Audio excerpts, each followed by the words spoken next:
김현정의 뉴스 쇼.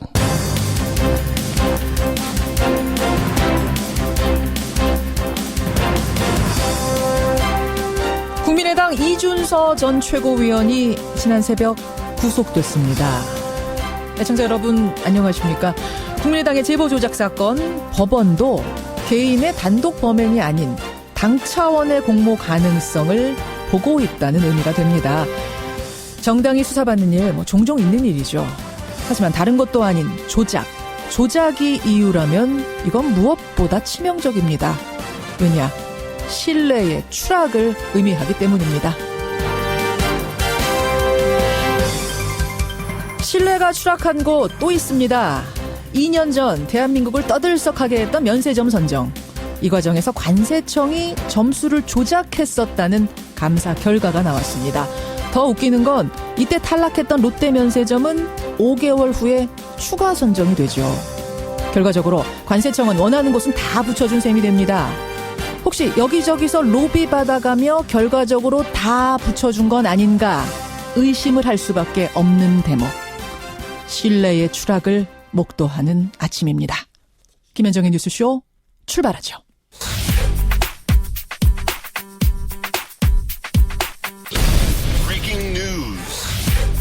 김현정의 뉴스쇼가 주목한 오늘의 포인트, 권민철 기자 나와 있습니다. 어서 오세요, 권 기자. 안녕하세요. 첫 포인트 뭐부터 볼까요? 꼬리 자르기 실패했다입니다. 국민의당 제보 조작 사건, 이준서 전 최고위원 결국 구속이 됐어요. 네, 법원의 영장 발부 사유를 보니까 범죄 사실이 소명이 된다고 했습니다. 예.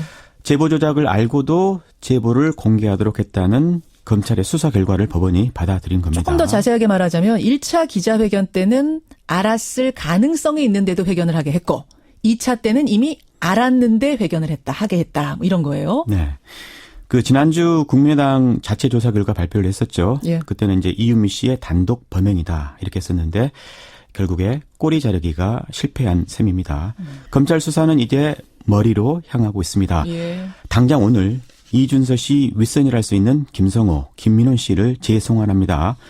국민의당은 이준서 씨가 구속이 되자 또다시 사과를 냈죠. 그렇죠. 오늘 국민의당 의원총회가 예정됐습니다. 여기서 어떤 결과를 낼지도 지켜봐야 될 것 같습니다. 당이 술렁술렁한 건 당연한 건데요. 이 와중에 국민의당의 강연재 전 부대변인이 탈당을 한 사실이 어제 뒤늦게 알려지면서 하루 종일 굉장한 화제였습니다. 강연재 전 부대변인 어떤 생각이었던 건지 잠시 후에 직접 만나보죠. 일단 다음 포인트 갑니다. 판도라 상자가 또 열렸다입니다. 이번에 무슨 얘기인가요? 오프닝 때 말씀하신 면세점 선정 비리 이야기입니다. 면세점. 어제 감사원이 발표를 했는데 요약하면 점수를 조작해서 롯데 면세점을 빼앗아서 한화에게 줬다는 겁니다. 그렇죠. 그러니까 1차 선정 때요. 최순실 박근혜가 긴밀히 손발을 맞췄던 이 재작년 11월의 일입니다. 예. 한화는 이 승마로 최순실 일과 관계를 맺은 회사죠. 그렇죠. 관세청에서는 윗선 지시 여부에 대해서 함구했다고 합니다. 감사원이 묻자 함구했다고 합니다. 그래서 감사원은 검찰에 수사를 의뢰했죠. 예.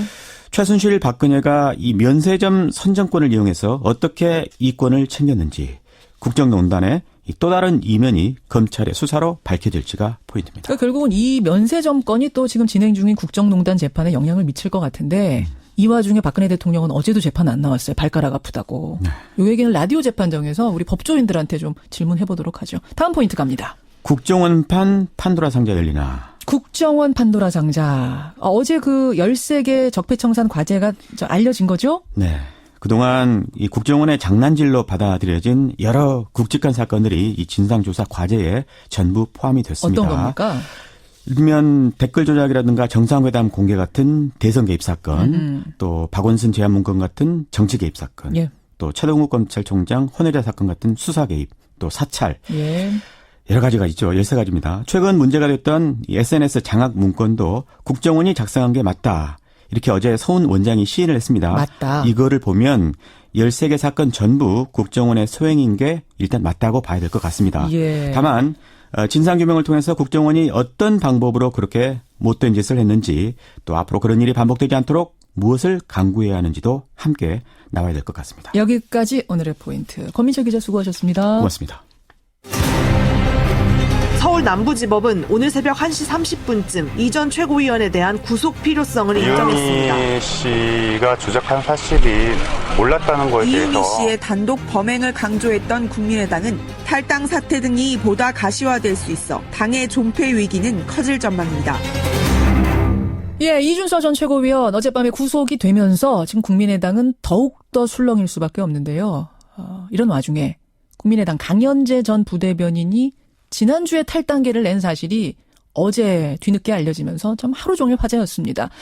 중앙당에서 당직을 가졌던 인물 가운데는 뭐 사실상 최초 탈당인데다가 최근까지도 각종 시사 프로그램의 패널로 출연해서 국민의당 입장을 대변해 왔고요. 또 2012년 그 18대 대선 당시 진신 캠프 시작으로 해서 안철수 대표와 정치적인 행보를 쭉 함께 해왔던 일종의 안철수 사람이라는 점에서 이 탈당이 주목될 수밖에 없는 겁니다. 예, 강연재 전 국민의당 부대변인 직접 만나보죠. 강연재 전 부대변인 안녕하세요. 네, 안녕하세요. 정확히 언제 탈당하신 거예요? 지난주 목요일에요. 예. 예, 팩스 탈당했는데. 팩스로? 네. 어떻게 팩스로 하셨어요? 예, 뭐 말 그대로 조용히 탈당하려고 했는데 이제 언론에 좀 나가면서 시끄러워졌네요. 조용히 그냥 탈당하시려고? 왜 조용히 하시려고 했습니까?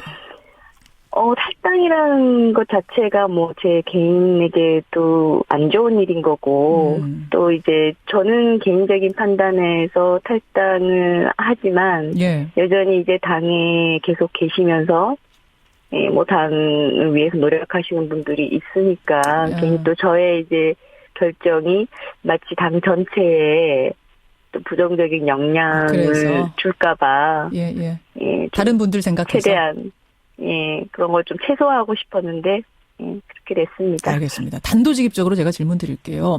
네. 왜 탈당을 결심하셨어요? 글쎄 뭐 정치를 하시겠다는 분이 당을 선택하거나 당에 이제 계속 몸담고 있을 때는 어쨌든 그 정치적 입장이나 소신을 당과 같이 하면서 자신의 정치적 뜻을 펼치겠다는 거 아니겠어요? 물론이죠. 우리나라 또 정당 정치고. 그렇죠. 저도 그런 맥락에서 뭐 국민의당 처음 창당될 때 여러 가지 좋았던 기치나 이제 가치 같은 것들에 동조하고 참여해서 뭐 지난 총선에도 출마했고 지금까지 대선까지 거치면서 쭉 왔는데 그렇게 이제 1년 이상을 이게 국민의당을 이렇게 봤는데 아무래도 이제 시작할 때 좋았던 뜻에도 불구하고 여러 가지 국민의당 내부에서도 뭐 끊임없이 우리의 정체성이 뭔가 그런 논란들이 있었고 실제로 내부에 보면은 뭐 강경 진보이신 분들도 계시고 저처럼 중도나 중도 보수까지도 있으세요. 이런 어떤 정체성의 문제가 계속 정리되지 않고 오면서 총선 이후에 사실상 호남 지역구 의원님들이 거의 3분의 1을 차지하고 나머지가 비례대표 의원들로 있잖아요. 그러다 보니 이제 더더욱 뭐 일각에서 잘 아시다시피 우리가 민주당의 이중대다 또는 호남 정당이다. 그런 얘기들이 끊임없이 나왔었거든요. 그래서 당 내부에서도 뭐 호남이 아닌 지역에 더 신경을 써야 된다 이런 이제 목소리들도 있었지만 사실상 그런 부분에서는 상당히 또 소홀하게 진행돼 왔고. 그러니까 첫 번째는 정체성의 혼란. 이 당이 도대체 어떤 정체성을 가지고 있는가에 대해서 정립이 안 되더라. 이 부분. 네, 저의 이제 어떤 정체성이랄까 뭐. 국민의당이 가야 할 길에 대해서 생각했던 부분과 좀 맞지 않게 흘러왔고. 근데 그것만. 대선 과정도 있었죠. 그것만 가지고선 탈당까지 결심하셨을 것 같진 않은 것이 사실 이제 강 변호사님은 안철수는 왜? 라는 책을 쓰셨을 만큼 안철수 퀴즈, 뭐 안철수 사람, 안철수 의원을 잘 이해하고 새 정치를 잘 이해하는 사람이다라고 스스로도 말씀하셨고 밖에서도 그렇게 봐왔거든요. 근데 그런 분이 첫 탈당을 결정하셨을 때는 단순히 정체성 혼란 정도는 아니었을 것 같은데요. 또 결정적인 계기가 있습니까? 개인적인 정체성 혼란보다는요, 이제 정당이 가져가는 모습들에서 이제 처음에 우리가 하려고 했던 정말 새정치, 뭐 합리적 세력, 예. 제3의 중도 정당, 이런 패권 세력을 뭐 이제 타파하는 그런 흐름이 이제 사실상 저는 성공하지 못했다고 봤고. 새정치가 성공하지 못했다. 그렇죠. 안철수의 새정치는 뭐 저뿐만 아니라 국민들께서도 원하고 또 응원하셨던 분들이 많고 예, 예. 지금 당에도 그런 분들이 모여 계신 건데 예. 이 새정치라는 것이 정말 어려운 것 같아요. 그러니까 뭐 꼭 정치뿐만 아니라 어딜 가든 기존에 했던 기득권이나 관행 구태들이 많이 있는데 예. 그런 것들을 다 깨고 뭔가 새롭고 진일보한 것을 이제 자리 잡게 한다는 것이 굉장히 힘든 과정인데 예. 어쨌든 그 중심에 이제 안철수라는 이제 대선 주자급 정치인을 중심에 두고 그렇죠. 모였었는데 예. 이게 물론 개인 한 명의 뭐 역량이 다 달려 있다고 볼 수는 없지만 이런 어려운 일들을 안착시키는 데 있어서는 정말 뭐 사생결단과 같은 각오나 조금 짧게요. 결기, 예. 그런 어떤 용기들이 굉장히 필요하고 어려운 일인데 예. 그렇게 하기에는 안철수라는 정치인 그리고 주변에 있었던 저를 포함한 그런 분들의 역량이나 이런 것들이 다 부족했다고 봅니다. 아, 새정치가 실패했다? 안 보이더라? 국민의당 현재까지는 새정치에 다가가지 못했다고 저는 보는 거죠. 안철수 전 대표, 사실은 이제 결정적인 게 이번 국민의당 제보조작 사건으로 국민의당이 흔들리게 된 건데 안철수 전 대표가 아직까지 사과나 어떤 입장을 내놓지 않고 있습니다. 혹시 이 부분에 대해서도 좀 실망을 하신 걸까요? 실망을 했죠. 예, 많은 분들이 저런 대응을 하는 것은 좀 부적합하다고 얘기를 하셨던 걸로 저도 아는데요. 일단 그 부분은 저는 이렇게 생각합니다. 이제 이유미 씨나 이준석 위원의 잘못이 있다면 예. 물론 이제 수사를 통해서 가려지고 처벌이 되면 되는 문제인데 예. 어쨌든 대선 과정에 국민의당의 그 선거 주인공은 안철수 전 대표시잖아요. 물론이죠. 그리고 대통령이 되겠다고 이제 나섰던 분이고 예. 이 젊은 청년들이 이제 이런 어리석고 굉장히 잘못된 일에 들어선 것이 결국 따지고 보면 후보나 당에 대한 뭐 과잉 애정이랄까요? 아하. 과잉 충성. 이런 마음에서 이제 비롯된 잘못된 행동인데. 예. 어쨌든 처벌이라든지 뭐 거기에 관여했다 이런 문제는 변론으로 하더라도. 예.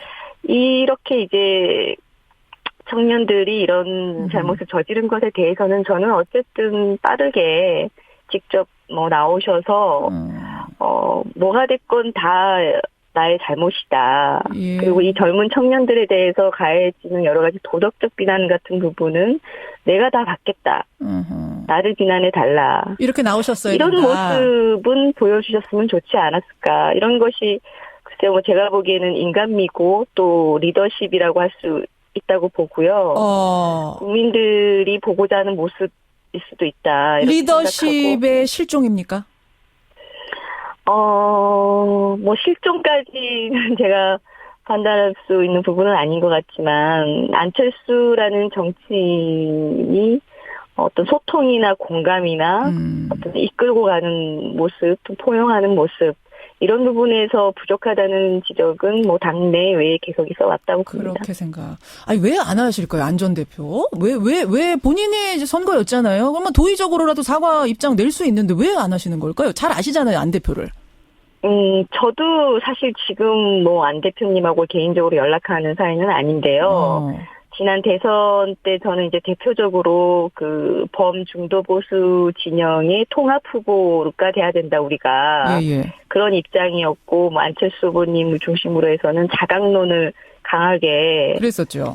고집하시면서 그때 또 이제 부딪혔었고 그래서 뭐 지금 제가 측근이고 뭐 안철수 사람이고 그렇지는 않다고 봐야 되고요. 강 변호사님도 모르시겠어요. 예, 지금 왜 그러시는지는 모르지만 그거야 뭐 본인의 판단을 그렇게 하셨겠죠. 네. 강현재 전 부대변인의 탈당이 끝이 아닐 거다. 이게 신호탄일 뿐이다. 이런 관측 동의하십니까? 글쎄 어떤 근거에서 나온 얘기인지는 모르겠지만요. 예. 우리 당 안에 대선 과정을 거치면서 여러 가지 이제 의견들이 좀 부딪혔고, 또 저도 서울 지역의 원외위원장이었는데, 예. 전국의 호남 외 지역에 다 위원장들이 있어요. 예. 그분들이 다 지역 일선에서 굉장히 밑바닥에서 고생하시는 분들인데, 이분들이 대선 과정 거치면서 중앙당이나 당의 지도부 책임자 안철수 후보 이런 분들에게 느꼈던 실망이라는 게 있을 것 같습니다. 그런데다가 지금 이유미, 이준서 이런 사건이 또 터지고 여기에 대한 당의 대응도 계속 말이 많고, 예. 그러다 보니 내부적으로는 당에 실망하신 분들은 있으시겠죠. 하지만 본격적인 탈당으로 이어질 것까지는 제가 잘 모르겠네요. 주변에서 가까운 분들하고는 얘기 나눠보셨을 거 아니에요?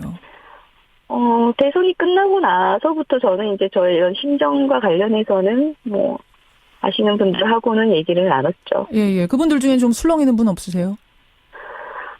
술렁이, 그분들은 이제 당장 입지를 어떻게 결정할 수 있는 위치가 아니시고. 알겠습니다. 예. 그 부분 아마 말씀하시기 좀 불편한 부분일 것 같은데. 네네. 시간이 한 1분 남았는데 제가 딱 두 질문 드리겠습니다. 우선. 네. 어디 가시는 건가? 민주당에 혹시 입당하시나요? 아유, 그런 일은 없을 것 같고요. 그런 건 없고. 바른정당 가시는 겁니까? 아직까지 구체적으로 생각하고 결정하거나 하는 건 없습니다. 이것과 또 한 가지 지금 가장 많이 들어오는 청취자 질문. 이것도 조금 불편한 질문인지 모르겠습니다만 그냥 드리죠. 네. 배에서 열심히 뛰던 사람이 배가 난파선 되는 것 같으니까 제일 먼저 뛰어내리는 것 아니냐. 이거 좀 의리의 문제 아니냐. 이거 뭐라고 답하시겠어요? 근데 제가 국민의당의 당적을 갖고 있다고 해서 당에 도움이 되겠습니까? 저는 이런 생각도 했고요. 그리고 아까도 말씀드렸다시피 정당이라는 곳이 기본적으로 어쨌든 비슷한 정견과 생각을 가진 분들이 뜻을 같이 하면서 가는 정치 집단이라고 생각하는데, 그 집단과 맞지 않을 때 제가 계속 정당에다가 쓴소리를 하고 그러는 것도 한계가 있기 때문에. 네, 제 개인의 차원으로 정리를 하는 게 오히려 당에 대한 예의 아닌가, 저는 이렇게 생각합니다. 예, 여기까지 말씀 듣죠. 강현재 부대변인 고맙습니다. 네, 감사합니다. 이제 더 이상 국민의당 사람은 아니네요. 전 부대변인을 했던 강현재 변호사였습니다.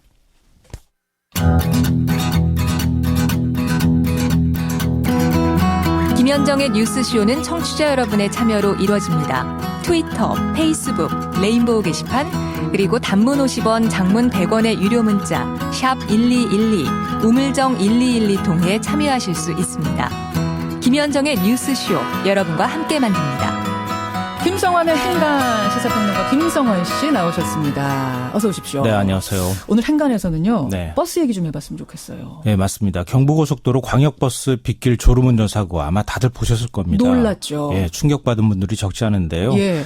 이 버스 졸음운전 사고가 이번만이 아니라는 게 오히려 문제가 될 것 같습니다. 맞아요. 그동안 졸음운전 사고 문제 있다 반복해서 외쳤지만 또 일어났다는 게 훨씬 더 심각한 문제인데요. 예. 또 일어난 버스 졸음운전 사고, 이 뉴스의 행간을 좀 살펴볼까 합니다. 영상 보면서 놀라지 않은 국민이 없습니다. 제가 그 밑에 들어가 있는 것 같은 느낌이 들었어요. 저도. 종이짝이라고 표현해야 되나요? 그렇죠. 차가 어떻게 그렇게 구겨질 수 있을까. 그 피해자 입장은 어떻게 될까. 네. 내가 만약에 그 자리에 있었더라면 하는 그렇죠. 여러 가지 생각을 하게 만드는 사고였는데요. 또 어이없는 건 졸음운전 때문이었다라고 네. 얘기하니까 이게 어이가 없는 거 아닙니까? 문재인 대통령도 어제 국무회의 자리에서 돈이 좀 들더라도 졸음운전 방지 장치를 추진해야 한다 이렇게 얘기를 했고요. 예. 정부도 추진하겠다고 얘기를 했고 남경필 경기도지사도 대책을 내놨습니다. 내년 상반기까지 12억 원을 들여서 광역버스 2천여 대에 첨단 운전자 보조 시스템을 설치하겠다. 이렇게 얘기를 하기도 했습니다. 예, 그래요. 또 일어난 버스 졸음운전 사고. 이 뉴스의 행간 이면에는 뭐가 있습니까? 첫 번째 행간은 사고 원인이 졸음운전 때문이다. 반은 맞고 반은 틀리다입니다. 졸음운전 때문 아니에요? 마지막에 직접적인 어떤 원인이 됐던 건 졸음운전 때문이다. 이렇게 예. 얘기할 수 있을 것 같은데요. 이건 반쪽짜리 결론일 수밖에 없다는 겁니다.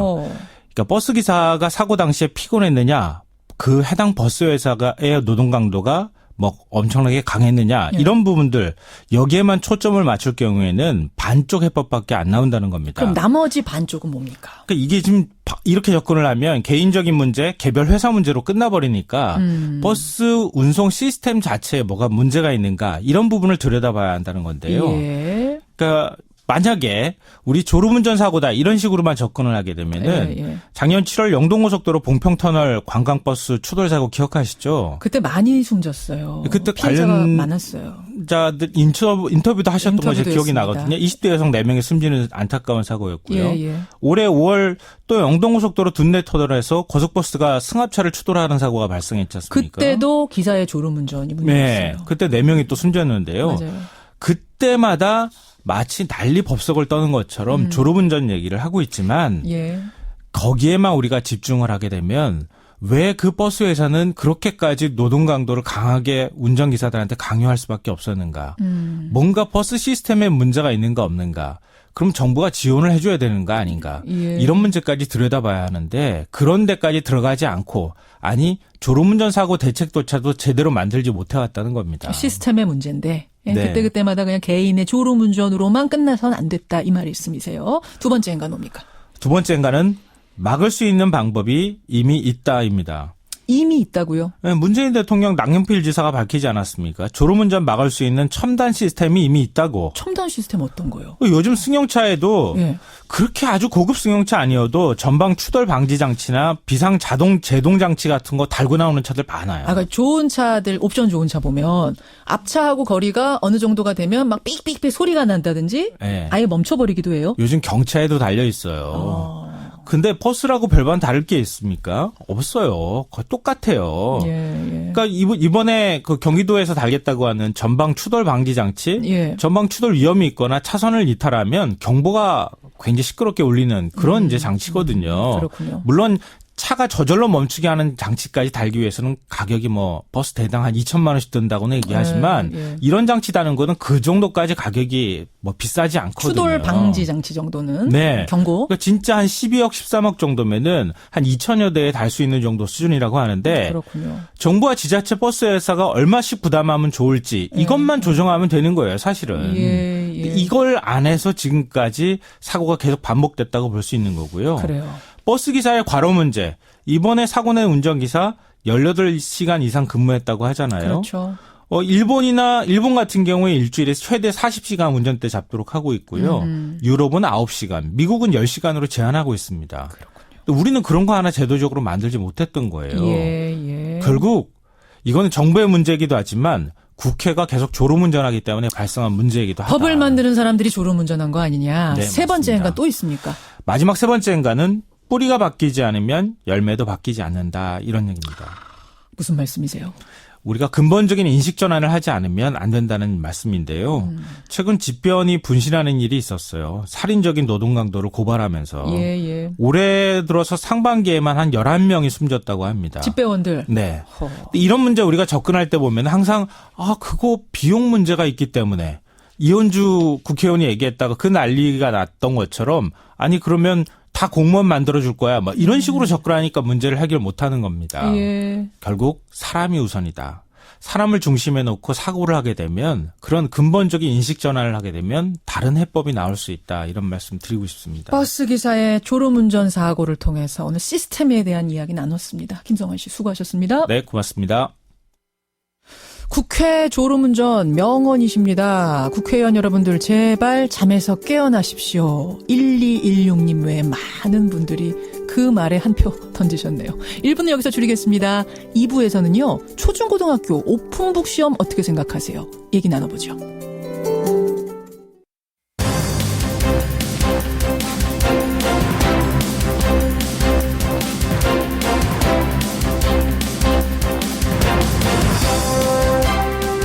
뉴스쇼 2부 출발합니다.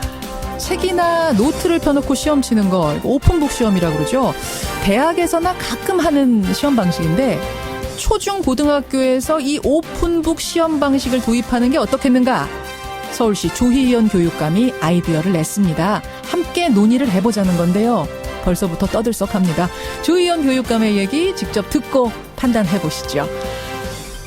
여러분 오늘 초복입니다. 벌써 뭐 삼계탕이다 뭐다 점심에 뭐 먹을까 얘기들 하시던데 오늘 수요일의 코너 라디오 재판정에서는 개 식용 논란 한번 법으로 다뤄보겠습니다. 최근에 개를 전기로 도축하는 것에 대해 무죄 판정이 났습니다. 이건 개를 식용으로 볼 수 있다는 얘기인가요? 법적으로 따져보죠. 50원에 담은 100원의 장문 유료 문자 샵 1212 카톡 레인보우까지 열어놓고 출발합니다. 오픈북 시험. 오픈북 시험이란요. 시험을 치를 때 교과서나 필기 노트 같은 걸 펴놓고 참고해가면서 답을 쓸 수 있도록 하는 그런 시험 방식이죠. 주로 대학가에서 이런 방식을 종종 씁니다. 그런데 만약 초중고등학교에서 이런 오픈북 시험을 치른다면 어떨까요? 서울시의 조희연 교육감이 이 방식을 지금 고민 중이랍니다. 3주년 기자회견에서 밝힌 내용인데요. 함께 고민해 볼 만한 이슈 같아서 오늘 연결해 보려고 합니다. 조희연 서울시 교육감 만나보죠. 조희연 교육감님 안녕하세요. 예, 안녕하세요. 우리나라 초중고등학교에서 오픈북 시험을 치른다. 이거 사실은 상상도 쉽지 않았던 일인데 여기죠. 예. 갑자기 어떻게 이 화두를 꺼내셨어요? 예, 당장 실시한다 그런 의미보다는요. 예. 요즘 이제 알파고 인공지능 시대에 얘기를 많이 하지 않습니까? 그렇죠. 그래서 인공지능 시대에 적합한 창의적 수업, 그것을 가능하게 하는 평가 방식이 뭐냐. 예. 이제 이런 고민입니다. 그래서 저희가 지금 이제 TF를 구성해서요. 평가 전반에 대해서 고민하는 TF가 이제 시작을 하고 있고요. 예. 저 개인적으로는 예. 오픈북을 당장 하자 하는 의미보다는 암기식 지식 교육의 문제성을 좀 드러내고 그걸 뛰어넘는 이 방법 이런 거에 대한 문제 제기자 환기라고 생각하시면 좋을 것 같습니다. 예, 그러니까 뭘 외우는 시험이 아니라 이제는 좀 창의적인 방식으로 해보자. 이게 참 취지가 좋습니다. 예. 이 아이디어를 제시하시자마자 지금 학부모 학생들 취지가 좋다 찬성하는 목소리도 높습니다. 하지만 한편에서는 우려하는 목소리도 적지가 않아요. 예. 예를 들어서 이제 대학생들이야 뭐 두꺼운 책 몇 권을 넣고 오픈북 한다지만 우리 초중고는 시험 범위 몇십 쪽을 딱 정해놓고 거기서 문제를 내는데 아니, 오픈북을 하면은 그냥 답을 다 알려주는 시험이 된다. 네. 다시 말해서 지금 우리 현실에는 맞지 않는 시험이다. 어떻게 생각하세요? 사실은 오픈북을 하면 선생님들이 시험 문제 내는 게 훨씬 어려워집니다. 아하. 왜냐하면 암기된 지식을 전제로 해서 예. 말하자면 그 암기된 지식을 가지고 창의적 조합을 하고 새로운 생각을 하는 것을 측정해야 되지 않습니까? 예, 예. 그런 의미에서 보면 이제 교실 수업도 지식을 암기하는 방식보다는 오히려 다양한 자료를 검색하고 예. 그걸 분석, 종합하고 문제를 설정하고 문제를 해결하고 문제를 해결하는 그 경로에 대한 다양한 경우의 수를 상상하고 예. 이제 이런 방식으로 이제 자연스럽게 바뀌어야 된다는 취지가 좀 있는 거죠. 시간은 걸리더라도 그 방향으로 점점 수업이 변해갈 것이다. 뭐 이런 말씀. 네, 변해가도록 노력해야 되죠. 굉장히 이상적입니다. 말씀 들어서는 참 예. 좋은 방식이긴 한데 근데 이런 식의 시험 평가 방식은 객관성을 담보할 수 있을 것이냐. 이 부분에 많은 분들이 의문을 제기하실 것 같아요. 얼마나 또 주관적인 것들이 들어가겠는가? 좀 있습니다. 그래서 저도 이 문제가 사실은 이제 뭐 다양한 고민 중에 하나라고 말씀을 드렸는데 신중하게 검토를 해야 된다는 취지고요. 만일 예. 오픈북 시험이 시행되고 정착하려면 뭐 예를 들면 교사의 평가 전문성이라든지 시행에서의 부담을 최소화하는 방안이라든지 이런 여건 조성이 좀 필요하고요. 그렇죠.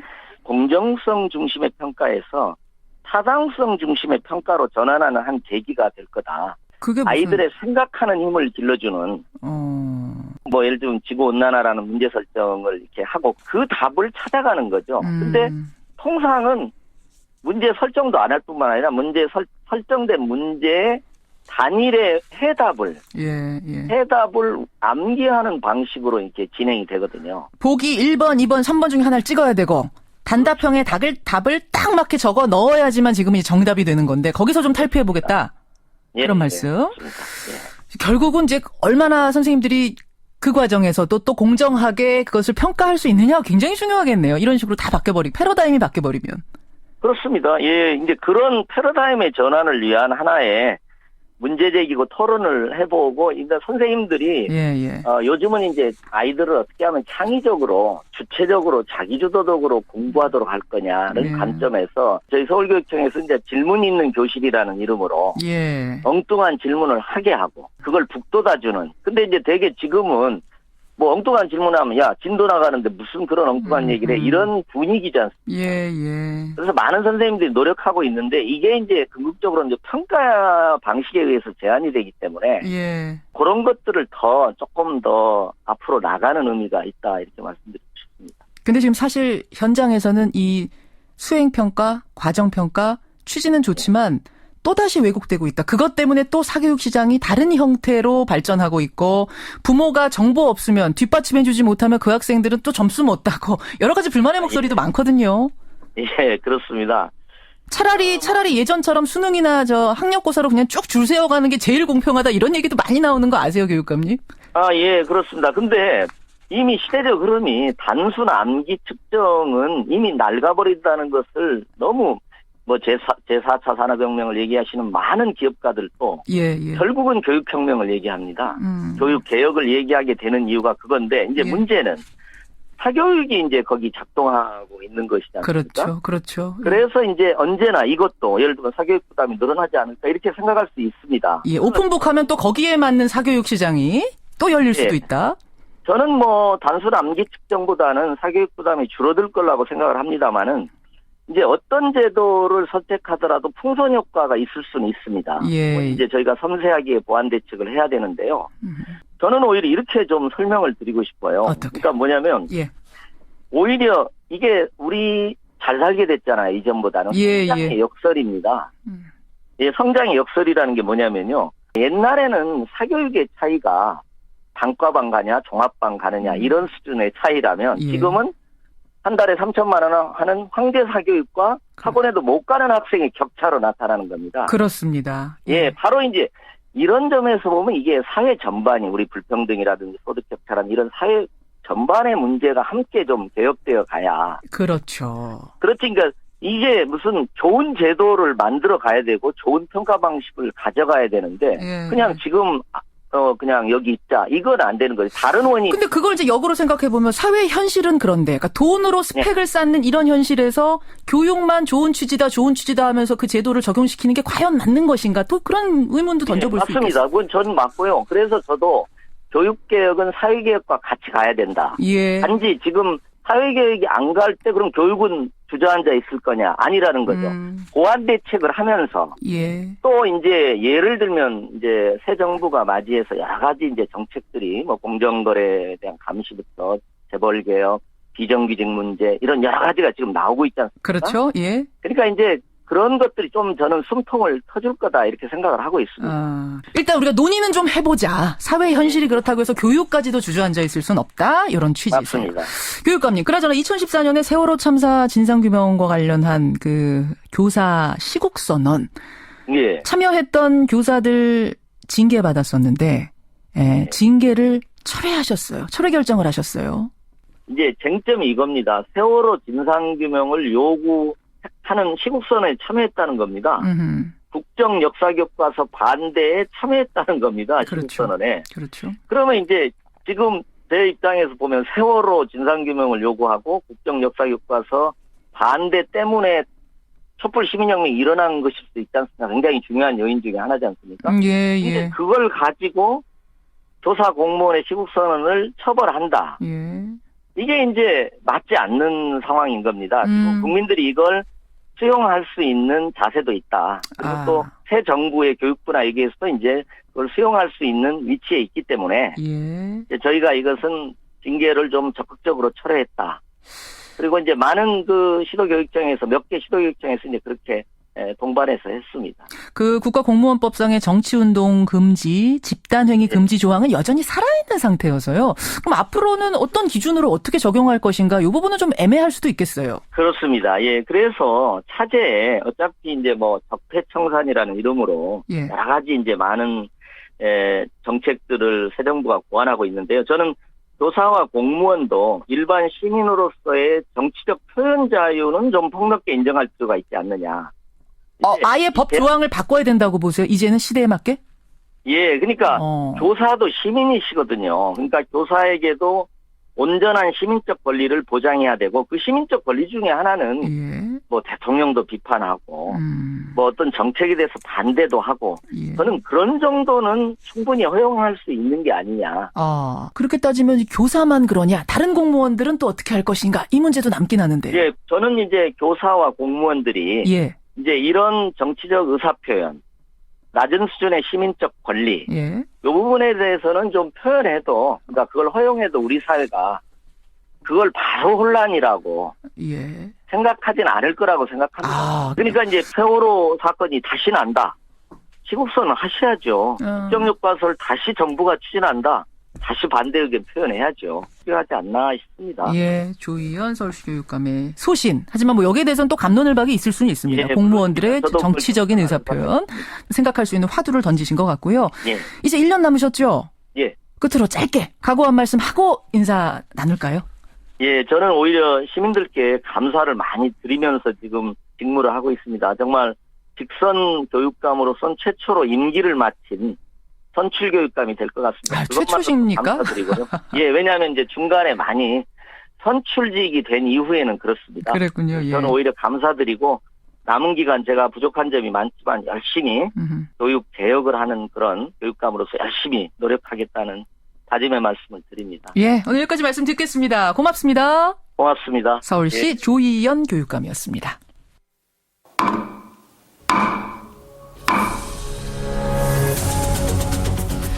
뉴스쇼가 수요일에 마련하는 코너입니다. 라디오 재판정.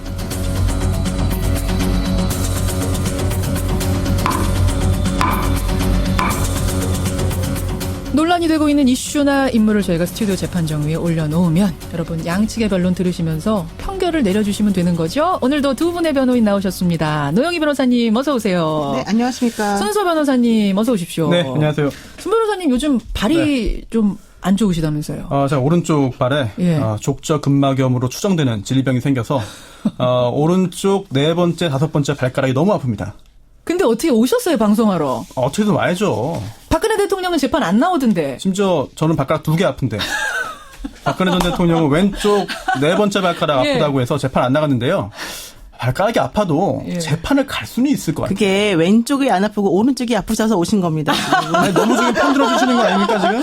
아니 그러니까 왼쪽이 아프셨어야 돼요. 손수 변호사는 지금 2개나 아픈데도 왔어요. 휠체어 안 타고 많이 아픈데도 왔는데 계속 오고 있는데 지금 박근혜 전 대통령은 이틀 빠졌다면서요, 재판을 연이어서. 그러니까 구치소에 이 치료 시설이 별로 좋지 않은가 봐요. 주말에도 치료 받았을 테고 월요일도 치료 받았을 텐데. 그러니까요. 아직도 안 나오신 거 보면 좀 여러 가지 마음이 아픕니다. 애초에 다치기는 어떻게 다치셨답니까? 그것도 저는 잘 모르겠습니다. 구치소 관계자 물어봤더니 정확하게 대답은 안 하신 것 같아요. 그래요? 문을 발로 어떻게 했다 뭐 이런 얘기는 있던데. 유영하 변호사가 이런 말 했죠. 원래 아팠다. 원래 아팠다. 네, 원래 좋지 않았는데 구치소 내에서 더 안 좋아진 것 같다라는 이야기를 했습니다. 그래요. 그래서 발이 아파서 이틀째 재판에 안 나오고 있는 박근혜 전 대통령. 저는 이제 법조인 2분 나오셨으니까 여쭙고 싶어요. 이럴 수 있는 겁니까? 괜찮은 겁니까? 법적으로? 네, 저희 의뢰인들 중에도 사실은 피고인들이 형사재판 많이 봤는데 정말 수술하고도 나오고요. 그 다음에 목발직구도 나오시고. 그러니까요. 다 나와서 재판 받습니다. 저도 지금 아파서, 그것도 발가락 아파서 못 나온다는 얘기는 생전 처음 들었어요. 그것도 정말로 다친 그날은 또 제대로 재판을 받고 들어갔었었는데, 쉬다가 나오라고 하니까 못 나온다고 한 거잖아요. 그러니까 정말 중간에 구치소 환경이 안 좋아서 더 아프게 된 건지 좀 확인을 해봐야 될 것 같아요. 그러니까 법적으로는 어때요? 법적으로는? 네, 형사소송법 규정들을 봐야 되는데요. 일단 경미한 사건, 경미 사건이 아닌 경우에는 피고인의 출석권이 있기 때문에 피고인이 공판기일에 출석하지 않을 때에는 특별한 규정이 없으면 개정하지 못한다. 아예 재판을 열지 못한다는 규정이 276조에 있습니다. 그런데 이렇게 피고인이 출석을 거부했을 경우에도요. 예외적으로 이제 이런 경우에 인치를 할 수 있어요. 교도관이 데리고 나올 수 있습니다. 그러나 교도관에 의한 인치가 이제 불가능하거나 현저히 곤란하다고 인정되는 때에는 피고인의 출석 없이 공판 절차를 진행할 수 있다라는 규정이 277조의 2에 있고요. 또 건강상의 이유 등으로 질병 기타의 사유로 출석하지 못할 때에는 의사의 진단서나 기타 자료를 제출하여야 한다라고 271조 규정이 있는데 박근혜 전 대통령 측에서 구치소 내에서 진료를 받았다고 하잖아요. 그렇죠. 혹시 그 진단서가 있을 텐데 소견서라 증거라든지 이런 게 첨부되어서 재판부에 제출되었는지 궁금합니다. 그러니까 이게 좀 재판 지연시키려는 뭐 그런 꼼수 아니냐라는 문자가 많이 와요. 기본적으로는 재판장님이 허락을 하느냐 안 하느냐의 문제예요. 사실은 이 정도 사건은. 근데 제가 봤을 때는 재판장님들께서 이제 혹시라도 있을 여러 가지 위험성을 고려하셔서 대승적 차원에서 허락을 하신 것 같아요.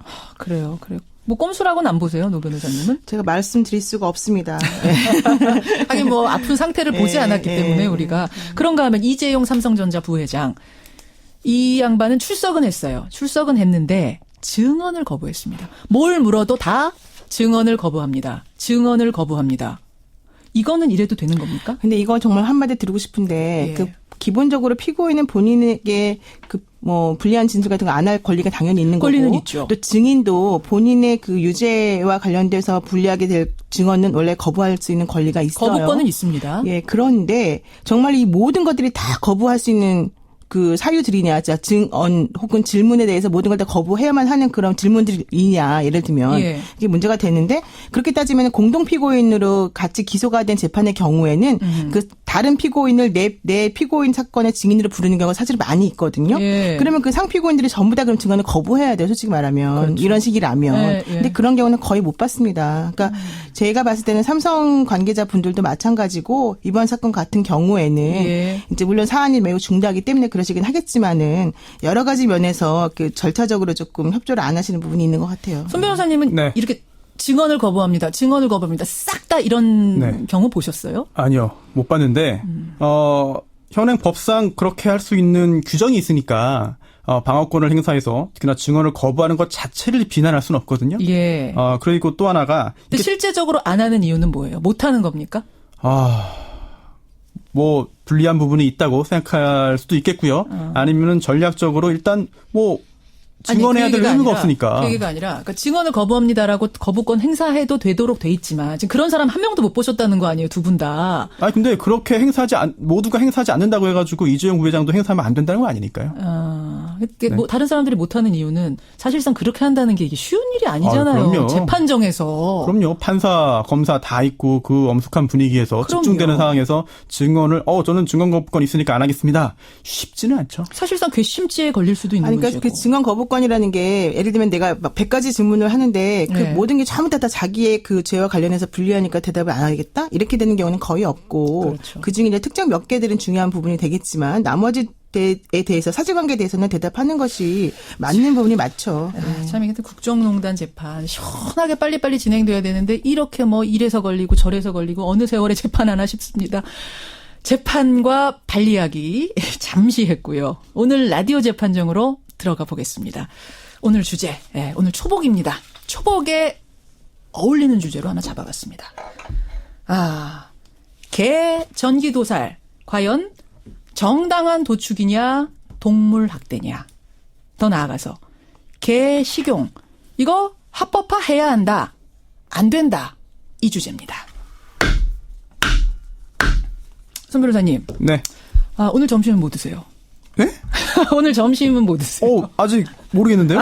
네. 당황하시네요. 노 변호사님 정하셨어요, 메뉴? 저는 아침도 못 먹었습니다. 그러니까 오늘 초복이라고 해서 저희가 어제도 이제 이 주제 가지고 잠깐 짧은 토론을 했어요. 근데 육견업 하시는 분 관련자가 150만인데 전국에 이분들이 전화를 받을 수 없을 정도로 지금 바쁘답니다. 전국의 보신탕집이 굉장히 바쁜 이런 상황. 지금도 많은 분들이 드시고 계신다는 얘기거든요. 그런데 오늘 주제는 바로 이 개 식용 문제예요. 노 변호사님 어떤 사건이죠?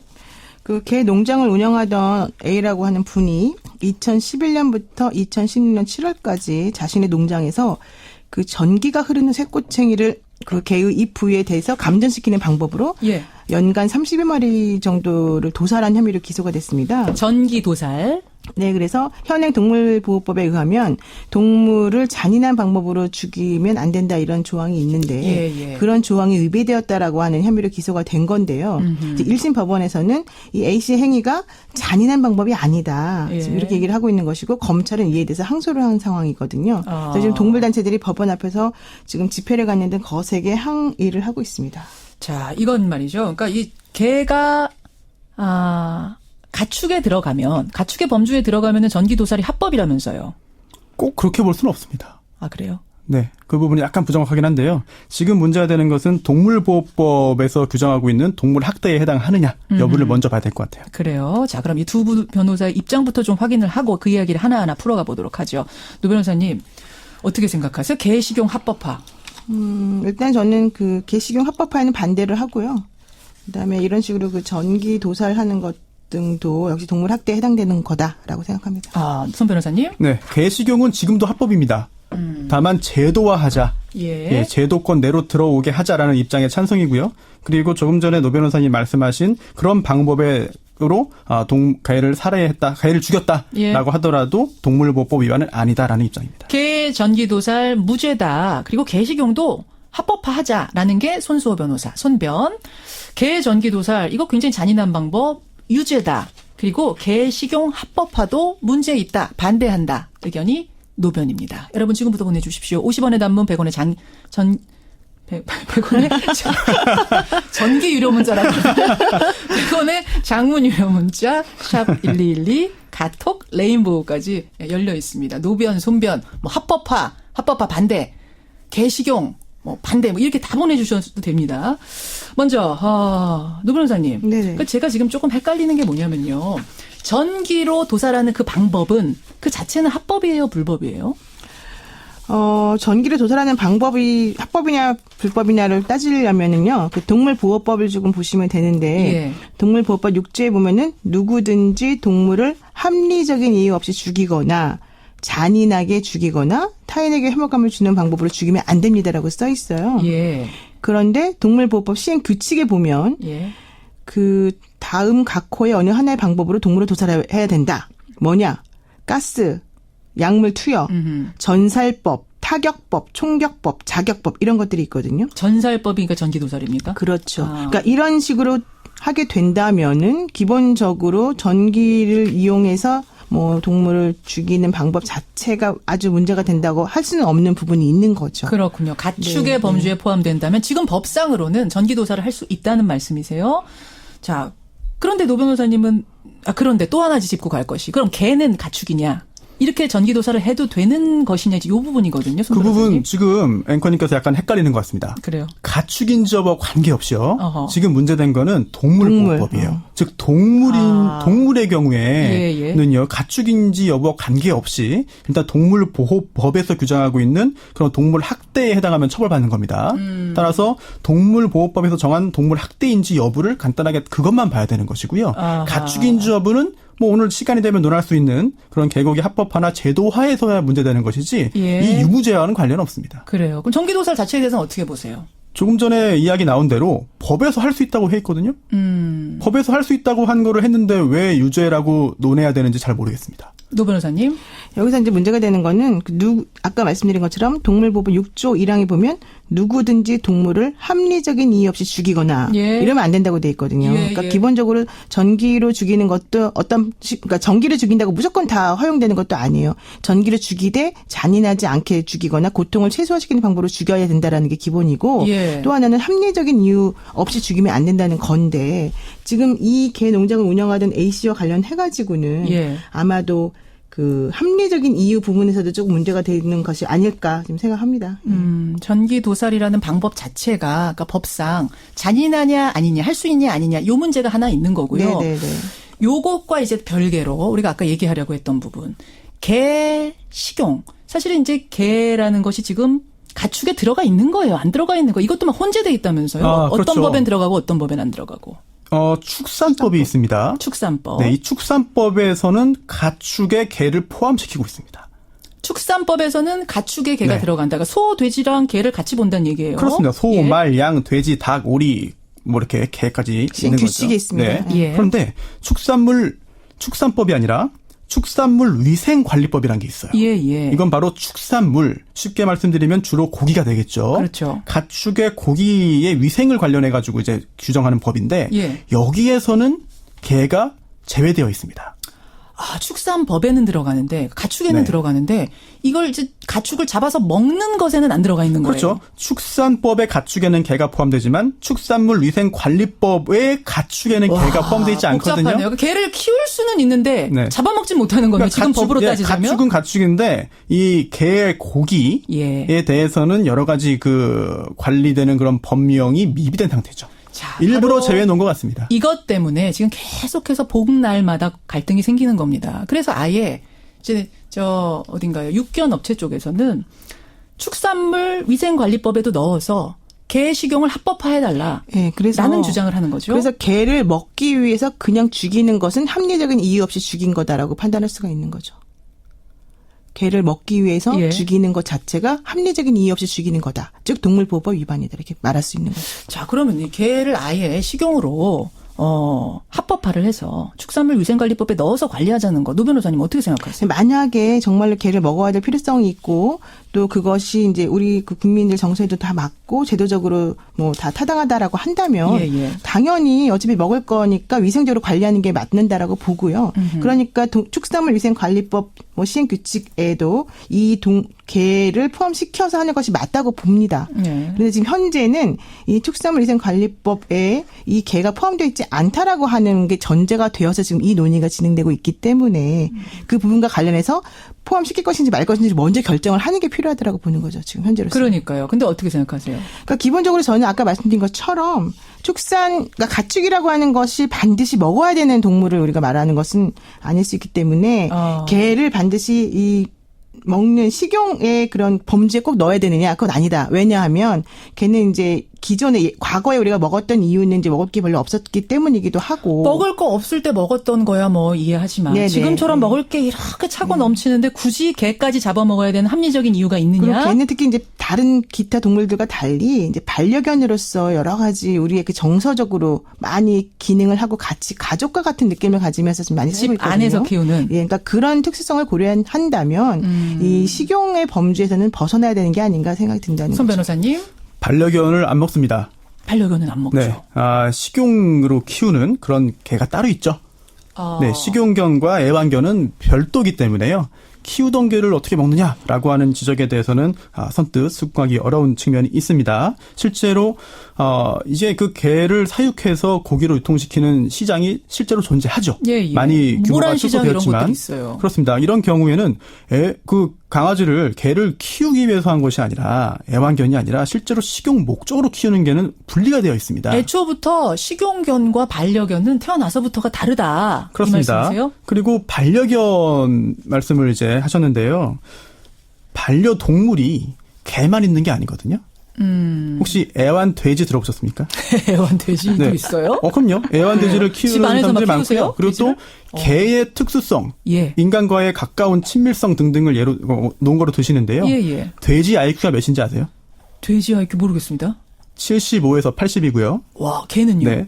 개는 그보다 약간 높은데요, 평균적으로. 그런데 평균치기 때문에 개보다 IQ가 높은 돼지도 존재할 수 있어요. IQ가 이게 왜 나오는지 모르겠네. 아니요, 이게 과학 전문 기사에 나온 거라서 제가 인용을 했어요. IQ가 왜 나오는지 동물보호단체에서도 사실 IQ 얘기를 하긴 합니다. 그렇습니다. 그래서 그렇게 따질 수는 없다는 게 손 변호사님. 이 입장에 동의하시면 손변 합법화 개식용 찬성 이렇게 보내주시면 되고요. 제가 궁금해서 질문 하나 하려고 그러는데 어떤 개는 반려견으로 태어나고 어떤 개는 식용견으로 태어난다는 그런 말씀이신가요? 견종도 다르고요. 뭐가 차이가 있습니까? 그럼 반려견이 어떤 게 있고 어떤 거는 식용견입니까? 무슨 차이인가? 제가 개 종류를 정확히 모르겠지만 네? 아니 딱 봐도 식용에 적합하지 않은 개들이 있잖아요. 그런 개는 상업성이 떨어지기 때문에 당연히 식육으로 쓰지 않죠. 근데 이 논리가 맞는지 모르겠는데 딱 봐서 그러니까 먹고 싶은 마음이 안 들면 반려견이라는 아니요, 거예요? 그렇지 않고요. 애초에 이거를 그 키울 때 그리고 상업적으로 이제 그 식용견으로 기르는 그런 그 업자들 입장에서 판단하는 것이고 애초 처음부터 그 다른 목적으로 개를 이제 그 키운 것인데 그거를 왜 나눠봐야 되는 거 아닌가요? 지금 청취자 문자도 굉장히 팽팽하게 들어오는데요. 근데 어제 동물보호단체에서는 이 얘기를 하더라고요. 사람도 황인종, 백인종 나누어서 뭐 황인종은 이렇고 백인종은 이렇다라고 얘기할 수 없듯이 개도 반려견, 식용견 이건 잡아먹어도 되고 이거는 뭐 애완으로 키워야만 한다라고 나눌 수 있느냐? 이런 질문 던지시던데 손 변호사님 어떻게 생각하세요? 나눠서 현재 키우고 있는 게 현실이죠. 현실이다. 네, 현실이고요. 그리고 또 지금 이게 법령으로 된다 안 된다를 지금 정하는 게 아니고요. 이미 지금 불법이 아니기 때문에 합법입니다. 불법으로 개고기를 먹으면 안 된다. 또는 개고기를 유통하면 안 된다라고 한 게 아니거든요. 일종의 그러니까 지금 사각지대에 있는 거예요. 관리가 그렇습니다. 안 되고 예. 있는. 그러니까 합법이다 불법이다 얘기할 수조차 없는 그 법의 뭐랄까 치외 법권이 있는 거죠. 이미 존재하는 상황이라고 한다면 이런 현실이 예. 제도화시켜서 유통을 철저하게 관리하고 위생적으로 관리를 해서 문제를 없이 하는 것이 현실적인 대안이 아닌가 싶습니다. 오히려 합법화해서 관리를 잘하게 위생적으로 학대 안 하게 하자. 네, 문제되는 도축 문제도요. 더 관리를 철저히 하는 것이 중요하죠. 자, 이 부분 어떻게 생각하세요, 노변님? 그러니까 이제 그 동물 복지라고 하는 개념을 조금 생각해 볼 필요가 있을 것 같은데, 예. 그 모든 동물의 뭐 동물 복지라고 하는 거 일률적으로 똑같이 적용할 수는 없겠지만은 그 각 동물의 특성에 맞는 복지를 적용하는 게 바람직하다. 특성에 맞는. 예. 그러니까 오랫동안 가족으로 받아들여지고 있는 개와 같은 경우에는 예. 정말로 식용을 목적으로 키워지는 그런 원래부터 그렇게 키워졌던 그런 동물들하고 좀 다르게 판단하는 것이 맞을 것 같고, 지금 기본적으로 반드시 뭐 지금 신보라 선생님 얘기는 식용으로 키우는 개와 반려견이 구분된다고 말씀하시는데 예, 예. 제가 알기로는 그렇게까지 썩 구분되는 것 같지는 않아요. 그리고 사실은 돌아다니는 동네에 예, 반려견을 막 예. 데려다가 잡아먹기도 하잖아요. 나는 얘를 반려견으로 키웠는데 얘를 뭐 얘가 길을 잃어서 돌아다니고 있으면 다른 사람은 그 개를 식용견으로 생각해서 잡아먹는다니까요. 그게 현실이거든요. 예, 그러니까 그런 여러 가지 관점에서 봤을 때에 반드시 꼭 개를 잡아먹어야만 하는가? 그런 우리와 밀접한 관계에 있는 개를. 자, 여러분의 의견 한번 보겠습니다. 김소령님, 개는 사람의 가족입니다. 식용 결사 반대합니다. 이런 분 계시고요. 0995님은 무슨 말입니까? 개 식용은 합법화해서 정상적이고 깨끗한 방법으로 사육하고 도축하도록 하면 좋겠습니다. 반면에 3625님은 제 주위에 애완견 키우는 분들 보면요, 중성화 수술, 성대 수술 같은 거를 많이 시킵니다. 아, 이분은 좀 다른 얘기네요. 6253님, 전기도살이 오히려 개에게 고통을 덜 주는 도살 방법 아니냐. 이분도 전기도살 찬성하는 이런 의견도 들어오고 있고요. 자, 팽팽합니다. 마지막 보내주십시오. 30초입니다. 50원의 단문 100원의 장문 유료 문자 샵 1212 열어놓고 마지막 받겠습니다. 두 분 최후 변론으로 20초씩만 드릴게요. 노 변호사님. 그 전기도살법이라고 하는 게 전기를 기저시켜서 고통을 이제 그러니까 느끼지 못하게 해서 죽이는 거다 이런 거잖아요. 예. 근데 우리나라에서는 그 개를 도살할 때 전기를 기저시킨 다음에 사실 덜 죽었을 수 있는데 그 죽었는지 확인하지 않고 그대로 털을 뽑거나 삶아버리는 식으로 잔인하게. 이제 개를 죽여요. 그래서 기본적으로는 소 돼지에 적용되는 것보다 훨씬 더 잔인하다. 결과론적으로는 동물 학대에 해당될 수 있다. 예, 손 변호사님. 네, 전살법이 원래 그런 것이고요. 특히나 해당 사안의 경우에 특별히 그러한 문제점이 있다는 증거가 전혀 없었습니다. 그래서 무죄 판결이 선고된 것이고, 개가 한자로 뭐죠? 개. 그렇죠. 예. 개 구자도 있습니다. 애완견, 반려견. 하지만 고기를 뜻하는 개는요, 구자를 붙입니다. 양두구육이라든지요. 네, 그래서 백구, 항구 등등. 예전부터 애완견과 식용으로 하는 개는 구분해서 쓰고 있습니다. 이게 그동안의 우리나라의 문화이고 지금 현실이기도 하죠. 현실을 생각해라. 자, 오늘 제가 분명히 말씀드릴 건 두 분의 신념과는 상관없이 오늘 두 분 역할 나눈 겁니다. 여러분 항의 전화 이런 거 하지 마시고요. 이렇게 나왔습니다. 41% 대 59%. 41대 59로 개 전기도살 문제 없다. 개 식용 합법화하자. 손 변호사 쪽에 여러분이 손을 조금 더 많이 들어주셨습니다. 이렇게 나왔네요, 여러분. 두 분 어떻게 받아들이세요, 노 변호사님?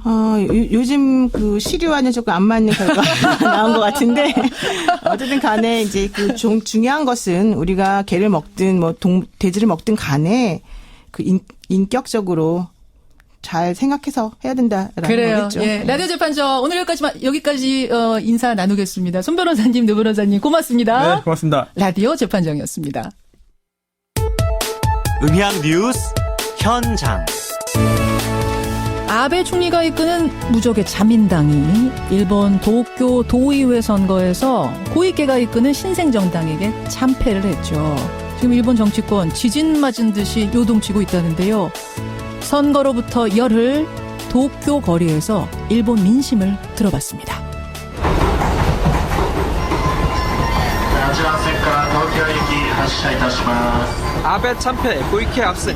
고이케 도지사가 이끄는 도민 우선회는 49석으로 도쿄도의회 제1당이 됐습니다. 이길 거라고 생각했어요. 아베에 대해서는 스트레스도 꽤 있었고 사실 이길 거라고 생각했는데 이 정도까지는.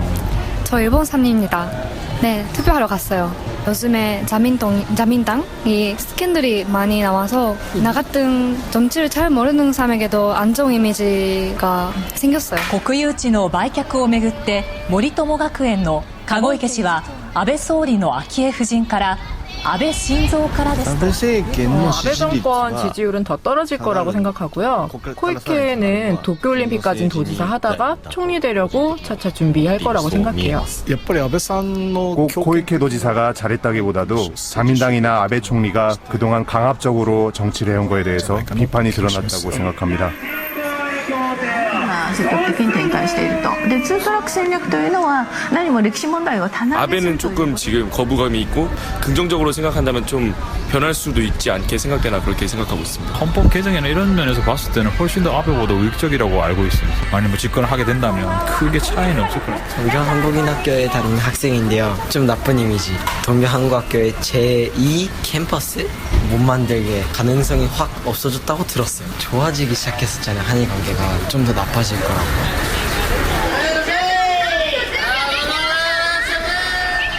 제가 알기로는 그분이 좀 젊은 층들한테 인기가 좀 많고 같이 나온 도의원들도 좀 젊더라고요, 나이가. 그러면은 많은 변화가 있지 않을까라는 기대 같은 거는 가지고 있어요.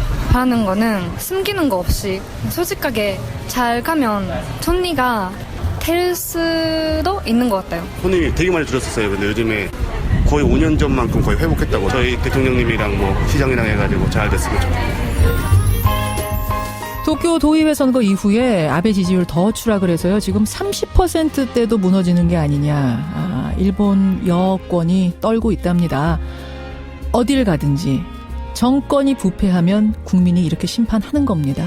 예, 우리 정치하는 분들도 똑똑히 기억해 주길 바라면서 아베 참패 이후 도쿄 시민과 교민들의 분위기 음향뉴스 현장이었습니다.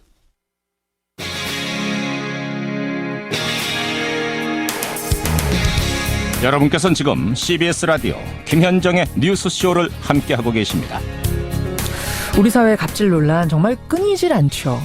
갑질이란 키워드를 넣어서 뉴스 검색해보면요. 하루만 해도 수십 개의 기사가 검색이 됩니다. 이런 씁쓸한 세태를 풍자한 트로트 한 곡이 나와서 화제인데요. 일단 잠깐 들어보시죠. 어디서 갑질이야!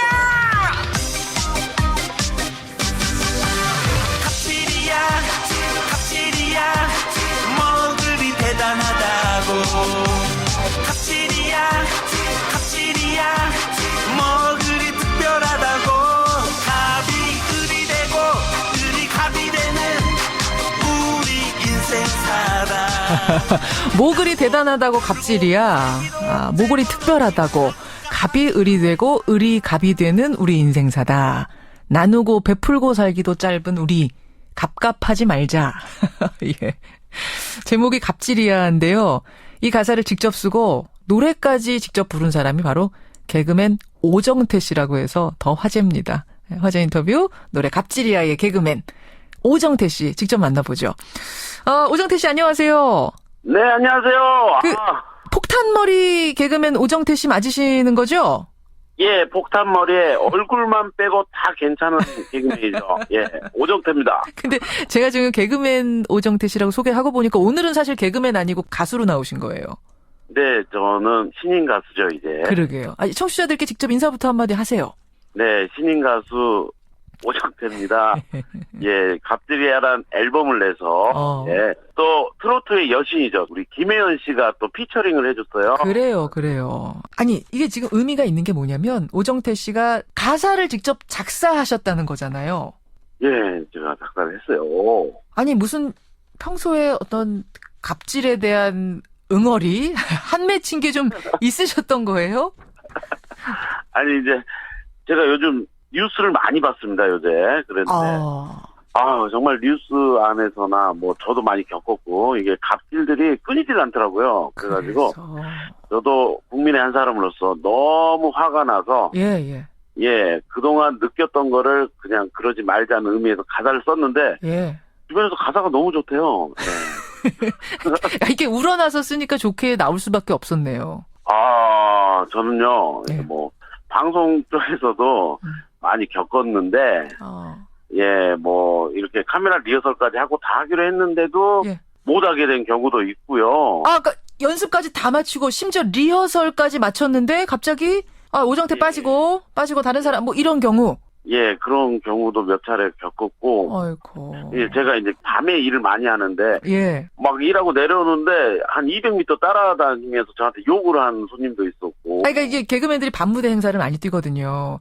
밤무대에서 개그 공연을 하고 내려오는데 200m를 막 술 취한 사람이 따라와요. 계속 저한테 욕을 하는데 막 그런 거 많잖아요. 막 뭐 안주 날라오고. 공연하고 있는데. 예, 뭐 그런 것도 많이. 아무튼 저는 이렇게 좀 저도 겪은 것도 있지만 정말 뉴스 같은 데 보면 너무 화가 나잖아요. 그 비행기 같은 거, 비행기 그 난동 뭐 이런 침이죠, 침. 그 난동 부린 것도 있고. 비행기 안에서 왜 재벌회사 아들이 만취 난동 부렸던 거 승무원한테 침 뱉고. 영상으로 보니까 야 이건 정말 있을 수가 없는 일이다. 그리고 뭐 여러 가지 많죠. 뭐 온 국민이 하나는 뭐 학사 특혜 뭐 이런 거나 여러 가지 많죠. 예. 진짜 뉴스 많이 보시네요, 지금 보니까. 예, 일이 없어서 뉴스를 많이. 일이 없어서 뉴스를 많이 보신 덕분에 또 이런 좋은 노래가 우리 온 국민을 시원하게 해줄 노래가 하나 탄생을 했습니다. 예, 근데 주변에서 가사도 좋고 멜로디도 좋다고 해서 정말 요즘 기쁩니다. 그러게. 너무 좋아요. 예. 그 뮤직비디오도 직접 감독을 하셨는데 보니까 개그맨 박준영 씨, 뭐 김경진 씨 동료들이 다 출동을 해서 곳곳에 풍자 코드를 다 숨겨놨더라고요. 네. 그러니까 이게 노래로만으로도 조금 표현이 좀 부족한 것 같아가지고 이 메시지를 정확히 주기 위해서 뮤직비디오를 꼭 찍어야겠다 해서 찍었거든요. 그분들 다 출연료 받고 나오신 거예요? 그럼요. 이게 제대로. 제대로. 조금씩. 예, 아주 조금씩, 의리로. 많이 도와주셨죠. 예. 근데, 모든 분들이 알만한 그런 갑질 사건들을 좀 패러디 해봤어요. 근데, 그런데 그냥 그렇게 패러디가 재미없으면 안 되잖아요. 그렇죠. 나름 좀 재밌는 요소들을 좀 넣으면서. 그래요. 예. 잘하셨어요. 정유라의 그 말도 나오고, 노록 패싱도 나오고, 회사의 회식 문화, 거기에서의 가불관계도 잘 풍자가 돼 있고, 잘 만드셨더라고요, 보니까. 예, 너무 고맙습니다. 지금 들으시는 분들 한번 뮤직비디오도 찾아보시고요. 무엇보다도, 정말 잘 나가고 돈 잘 버는 개그맨이 불렀으면 조금 공감이 덜 했을 수도 있을 텐데. 어떻게 보면은 개그맨이지만 그냥 우리 이웃 같고 서민 같은 오정태 씨가 불렀기 때문에 더 공감이 가는 것 같고 더 시원한 것 같고 그렇습니다. 고맙습니다. 지금 듣고 계신 많은 을들에게 한마디 좀 용기가 되는 한마디 해주신다면? 야, 이게 을도 많이 부르고요. 또 많이 부르고, 뭐, 어차피 각과 을이 맨날 바뀌잖아요. 그렇죠. 아무튼 이 가사에도 있는데, 이게 제가 이렇게 갑질이야 노래를 부르다 보니까, 정말 어디 식당 같은 데 가도 알바생들 보고 이렇게 갑질 같은 좀 비슷한 것도 하게 될까 막 겁이 나더라고요. 스스로 조심하게 돼요. 행동 거지. 노래를 부르다 보니까. 그렇죠. 이게 갑이나 을이나, 이 노래를 부르면 정말 여러분들 이게 갑질이 좀 사라지지 않을까 생각이 듭니다. 많이 불러주세요. 많이 부르고 갑질 없는 세상 만들자 이 말씀이에요. 지금 청취자 문자도 막 들어오는데 이게 라이브도 정말 이렇게 제대로 부르실 수 있는 건지 괜찮으시겠어요? 생으로 지금 부르라고요? 생으로. 한번 해보겠습니다. 시작. 갑이 을이 되고 을이 갑이 되는 우리 인생사. 오정태 씨. 또 짧은 우리 갑갑하지 말자. 오정태 씨. 노래 잘하시네요. 이거 괜히 한 것 같아요. 갑질이야 노래 많은 인기 얻길 바라고요. 활동도 열심히 해주세요. 네, 고맙습니다. 고맙습니다. 갑질이야 뭐 그리 특별하다고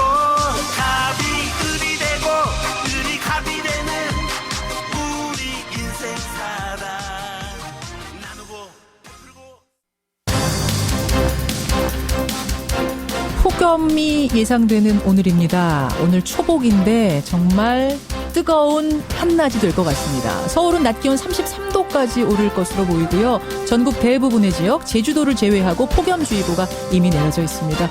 모두 불쾌감을 느낄 수 있는 오늘이에요. 배려하는 마음 가지고 하루 사셔야겠습니다. 김현정의 뉴스쇼 오늘은 여기까지입니다. 저는 내일 아침 7시 반에 다시 찾아뵙죠. 고맙습니다.